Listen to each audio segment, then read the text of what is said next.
selamat petang kepada semua. Kami merupakan para pelajar tahun 3 khusus pengurusan dan perancangan projek yang terdiri daripada Saudari Rahmatia Haljin, Saudari Nurailah Ismail, Saudari Nurailah Muhammad Yunus dan saya Hasbi Fazlina Ibrahim. Kumpulan kami telah bersepakat untuk memilih projek Butik Pengantin sebagai projek yang ingin dijalankan. Butik pengantin kami ini diberi nama Butik Pengantin Sri Malika Idaman. Yang terpampang di atas skrin ini adalah logo syarikat kami. Lambang hati yang tertera pada logo tersebut merupakan gambaran penyatuan dua insan dalam sebuah ikatan perkahwinan. Warna pink pada lambang hati tersebut menjelaskan mengenai kesediaan pasangan pengantin untuk menjalani kehidupan baru sebagai suami isteri. Perkataan kebahagiaan sejati, kesejahteraan harmoni yang terdapat dalam lambang hati tersebut merupakan moto syarikat kami yang menjanjikan majlis perkahwinan yang ceria dan memuaskan hati semua pihak. Anak panah yang mengelilingi lambang hati ini pula menggambarkan hubungan yang erat di antara pihak kami dengan para pelanggan. Warna pelangi pada anak panah itu pula menerangkan bentuk-bentuk pakej menarik yang kami sediakan untuk pelanggan. Perkataan BPSMI yang terdapat dalam lingkaran anak panah itu pula merupakan nama singkatan bagi butik pengantin kami.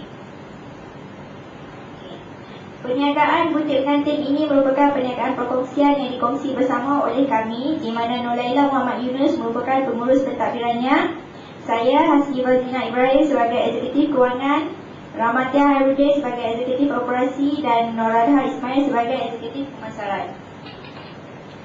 Sebagai pengenalan, butik pengantin kami ini terletak di tingkat 4 Kompleks Membeli Belah Peragi Mall Pulau Pinang. Butik pengantin dipilih sebagai projek kami kerana kami mendapati perniagaan ini mempunyai prospek masa depan yang cemerlang, di samping memiliki peluang dan permintaan pasaran yang menggalakkan. Waktu perniagaan kami adalah seperti yang tertera di atas skrin. Misi projek. Misi utama kami ialah untuk memberikan perkhidmatan yang memuaskan hati pelanggan di samping memaksimumkan keuntungan. Dua rantaian anak panah tersebut menunjukkan hubungan yang terbina di antara pihak kami dengan para pelanggan. Kami juga turut menjanjikan suatu perkhidmatan yang profesional dalam memenuhi kehendak dan cita rasa pelanggan seperti yang dinyatakan pada bahagian tengah di antara dua rantaian anak panah tersebut, iaitu kebahagiaan bermula di sini. Seterusnya kami telah menginapasi 8 objektif utama untuk menjalankan perniagaan butik seperti yang tertera di atas skrin. Seterusnya dalam penyataan permasalahan projek pula, kami telah menginapasi beberapa masalah yang timbul dalam menjalankan projek ini. Pertamanya ialah masalah modal. Jumlah keseluruhan modal yang kami kumpulkan adalah tidak mencukupi untuk memulakan projek ini. Oleh itu, kami terpaksa membuat pinjaman bank dengan mencagarkan beberapa hektar tanah. Kedua ialah masalah lokasi. Ini kerana kebanyakan lokasi yang ditinjau adalah tidak bersesuaian dan menepati keperluan kami. Ketiga pula ialah permasalahan pembekal kerana kami perlu memilih pihak pembekal yang terbaik yang boleh membekalkan barangan tepat pada masanya dan kualiti yang bagus. Yang keempat pula ialah masalah untuk mendapatkan pelanggan kerana kebanyakan pelanggan lebih cenderung untuk mendapatkan perkhidmatan di butik-butik sedia ada yang telah diguna dan disyorkan oleh ahli keluarga dan kenalan mereka sebelum ini. Seterusnya, kami juga turut menghadapi masalah persaingan dari butik-butik lain yang menawarkan perkhidmatan yang hampir serupa dan dengan harga yang lebih rendah. Yang keenam merupakan masalah kepakaran kerana kami adalah kurang berkemahiran dalam selok-belok kecantikan dan terpaksa mengikuti beberapa kursus bagi meningkatkan pengetahuan kami dalam bidang ini. Kemudian, kami juga sukar untuk mendapatkan pekerja yang berkelayakan dan mahir dalam bidang perkhidmatan ini. Akhir sekali, kami mendapati masalah dalam pemasaran kerana perkhidmatan ditawarkan ini adalah mengikut musim-musim yang tertentu sahaja. Maka kami terpaksa mencari beberapa alternatif yang lain untuk dilakukan sekiranya tiada tempahan perkahwinan yang diterima. Untuk pembentangan seterusnya, saya mempersilakan rakan saya, Nurailah.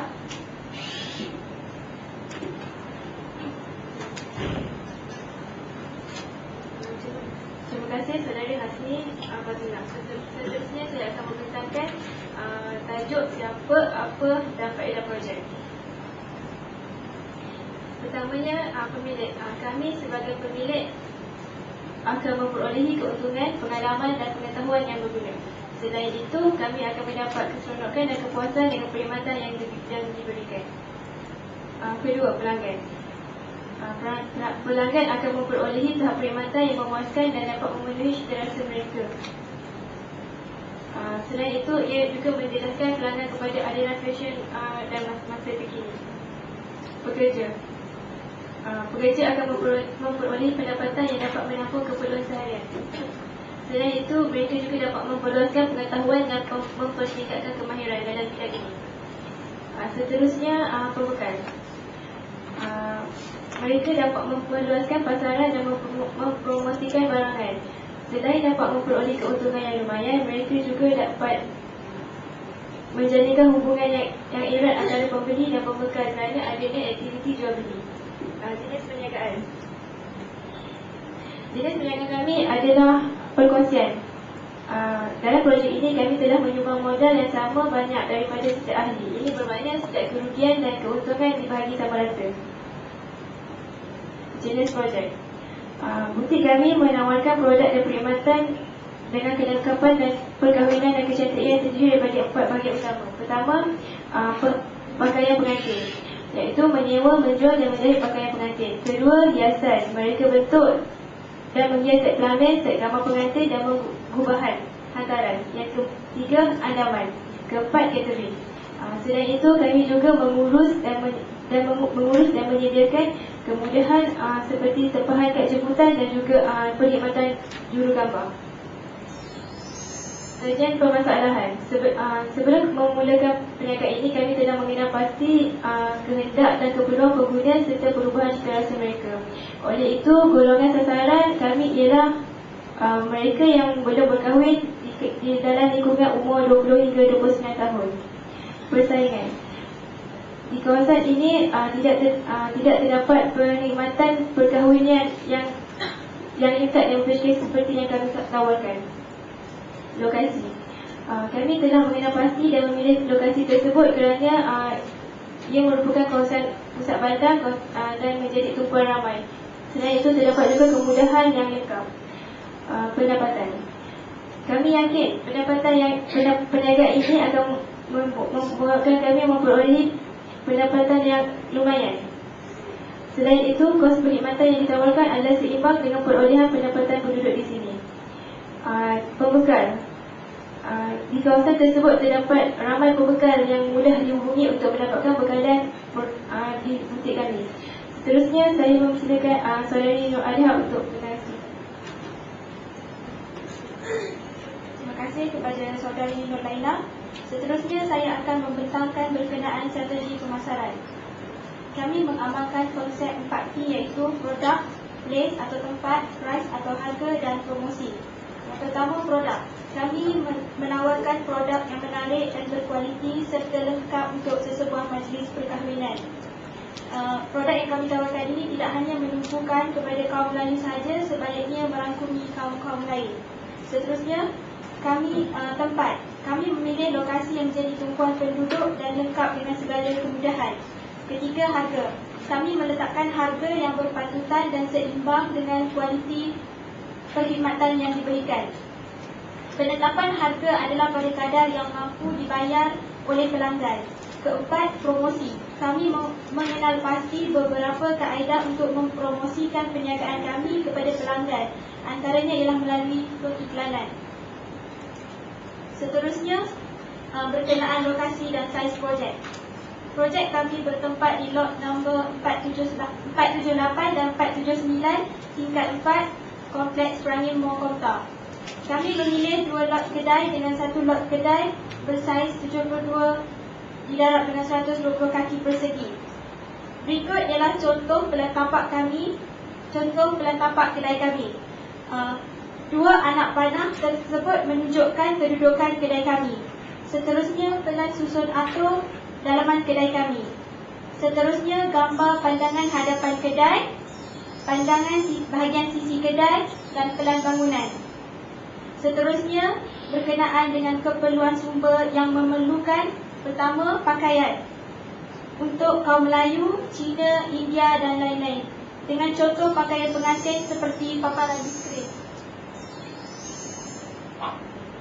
Kedua ialah hiasan untuk pelamin, gubahan hantaran dan kamar pengantin dengan paparan contoh gambar seperti berikut.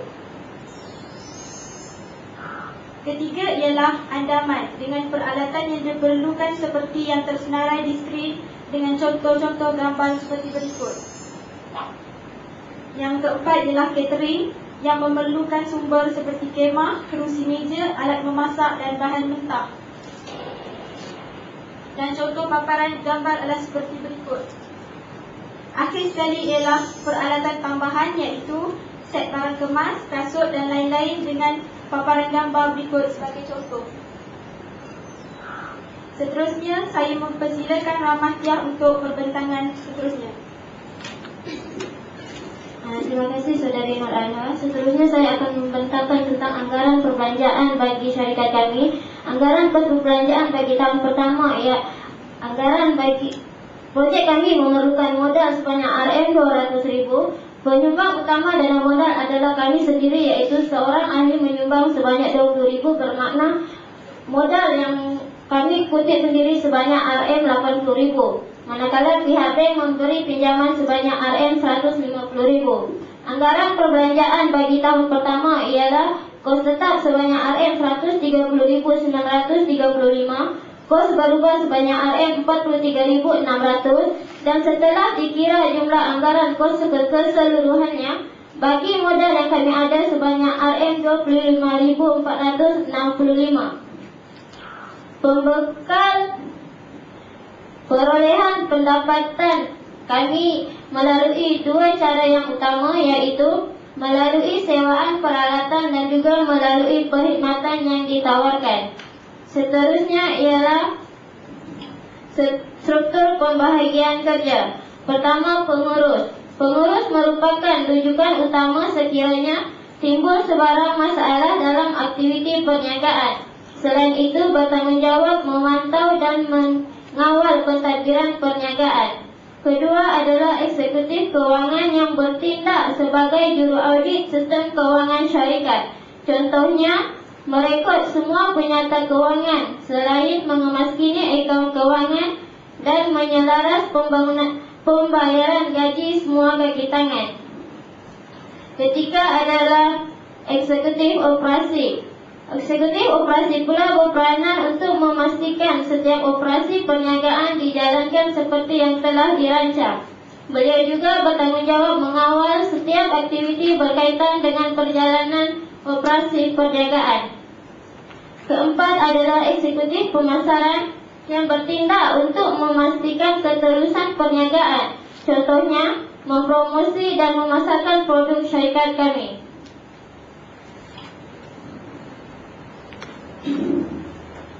Seterusnya ialah sistem kawalan. Pengurus operasi memainkan peranan penting dalam sistem kawalan. Beliau biasanya terlibat dalam proses merancang, menyusun, mengorganisasi, memimpin, dan mengawal segala aktiviti berkaitan dengan perjalanan syarikat. Setelah mendefinisikan dan mengenalpasti objektif serta matlamat projek, maka plan operasi akan dibuat. Seterusnya, jadual untuk memulakan operasi ataupun KJK akan dibentuk. Sepanjang perjalanan projek, pemantauan dan pengawalan perlu sentiasa dijalankan untuk memastikan kelancaran projek. Akhir sekali ialah memberi perkhidmatan yang terbaik kepada pelanggan untuk menjamin kualiti perkhidmatan yang diberikan.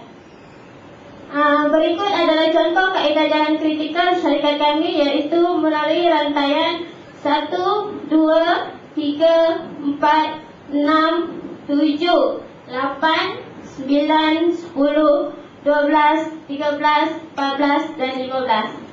Sekian saja pembentangan kami hari ini. Sekian, terima kasih.